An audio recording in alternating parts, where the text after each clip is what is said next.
नमस्कार दोस्तों, एक बार फिर से क्विक न्यूज के ताजा तरीन एपिसोड में आप सभी का स्वागत।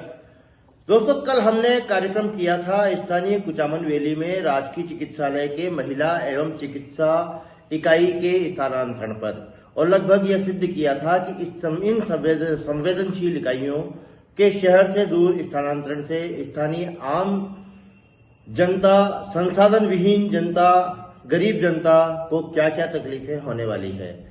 आज हमने आम जनता से ही जानने की कोशिश की उनके लिए इस स्थानांतरण से, इस चिकित्सा विंग के स्थानांतरण से होने वाले लाभ हानि के बारे में।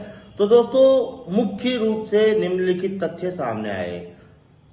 दोस्तों, पहला तथ्य था शहर से अत्यधिक दूरी और गंभीर स्थिति में समय पर चिकित्सा सुविधा का नहीं मिल पाना। जैसा कि हमने कल बताया था, कुचामन के पुराने बस स्टैंड से जो स्थान कुचामन वैली में महिला एवं बाल चिकित्सा इकाई के लिए चिन्हित किया गया है, जिनकी रजिस्ट्री हुई है, और उसकी दूरी कुचामन बस स्टैंड से लगभग 7 किलोमीटर से ज्यादा हो जाती है। अब पुराने बस स्टैंड से वहां तक जाने के लिए ऑटो रिक्शा में जाना पड़ता है, और फिर कुचामन वैली के अंदर लगभग 2.5 से 3 किलोमीटर दूर या तो पैदल जाना पड़ता है या फिर ऑटो रिक्शा वालों की मनमानी, और पैदल चलना पड़ता है। ऐसे में गर्भवती महिला और बच्चों को वहां तक ले जाना कितना व्यवहारिक है, आम जनता, क्विक न्यूज के दर्शक खुद ही समझ सकते हैं कि ये कितना अव्यवहारिक निर्णय है। दोस्तों, दूसरा तथ्य सामने आया, भूमाफियाओं को फायदा। क्विक न्यूज ने पड़ताल की तो यह तथ्य सामने आया कि जहां यह स्थान चिन्हित किया गया है, उस स्थान के आसपास कई बड़े राजनेताओं के भूखंड स्थित है। साथ ही बालाजी डेवलपर्स, जिसने कुचामन वैली को डेवलप किया है, उसको भी वहां पर चिकित्सालय ले जाने से कुचामन वैली में जो भूखंड नहीं बिक पाए हैं, उनको बेचने में काफी फायदा सिद्ध होगा, हासिल होगा। दोस्तों, तीसरा तथ्य सामने आया, डूब क्षेत्र में होने से दुर्घटना का खतरा।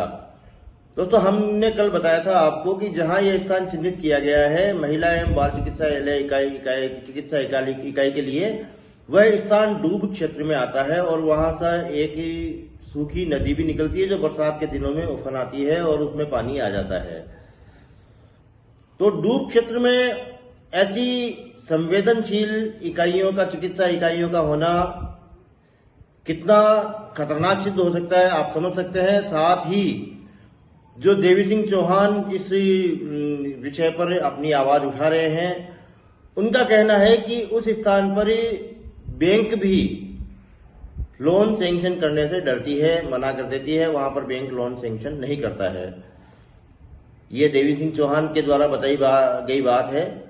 अब यदि बरसात के दिनों में वहां पर किसी प्रकार की दुर्घटना हो जाती है या पानी आ जाता है या वहां पर पानी भर जाता है, तो आम गर्भवती महिलाओं का या बच्चों का वहां पर पहुंचना कितना मुश्किल हो सकता है, या वहां पर जो महिलाएं, गर्भवती महिलाएं हैं या बच्चे हैं, उनके साथ किस तरह की दुर्घटना हो सकती है, आप समझ सकते हैं। आम जनता और सरकार दोनों ही इसे बखूबी समझ सकते हैं। दोस्तों, चौथा कारण है जनता के धन का दुरुपयोग।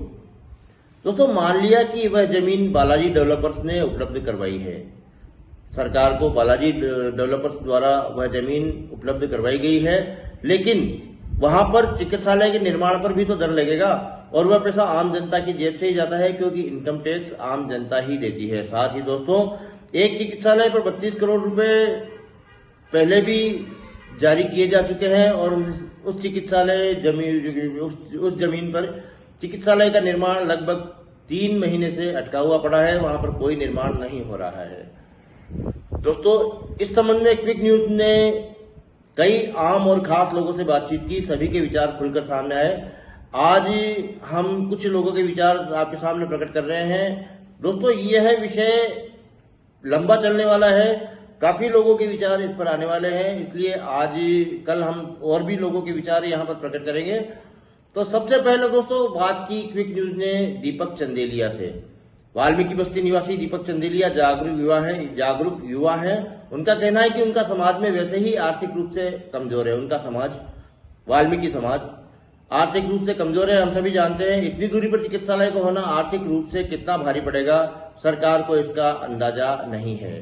शायद क्योंकि इतनी दूर आने जाने का किराया प्रति व्यक्ति लगभग 100 रुपये पड़ जाता है। यदि गर्भवती महिला वहां 3 दिन रहती है और 2 व्यक्ति प्रतिदिन 4 बार वहां से, वैसे तो ज्यादा आएंगे जाएंगे, कोई महिला यदि प्रसूता वहां पर बच्चों को जन्म देती है तो काफी लोगों का आना जाना बना रहता है, लेकिन हम 2 ही लोगों को मानते हैं, तो 2 लोगों का आने जाने का प्रतिदिन खर्चा होगा 800 रुपये और 3 दिन में यह खर्चा होगा 2400 रुपये। अब गरीब व्यक्ति पर यह अतिरिक्त भार क्यों, जबकि शहर के मध्य में चिकित्सालय स्थित है, उसे जबरदस्ती यहाँ से 7 किलोमीटर दूर, शहर से 7 किलोमीटर दूर स्थानांतरित किया जा रहा है। दीपक जी, ये जो कल परसों यहाँ से रजिस्ट्री हुई है पीएमओ के नाम इस चिकित्सालय की कुचामन वैली में, उससे आपको क्या लगता है कि आपका समाज को आराम मिलेगा या आपको आराम मिलेगा या किसी को तकलीफ होगी, आपको कैसा लगता है इसमें?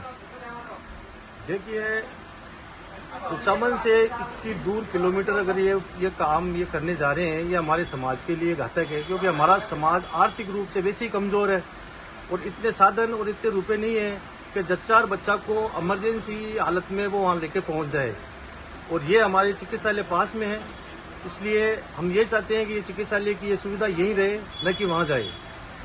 दूसरी बात दीपक जी, वहां पर डूब क्षेत्र है, तो उसके बारे में आप क्या कहेंगे? देखिए, ये मैं नहीं कहता, ये कुचामन की भौगोलिक जो स्थिति है उसके अनुसार वहाँ हमेशा बरसात का पानी भरता ही है और जब भी बारिश होगी ये हॉस्पिटल निश्चित रूप से पानी के अंदर डूबेगा और ऐसे में जच्चा और बच्चा की जान को दोनों को खतरा होगा।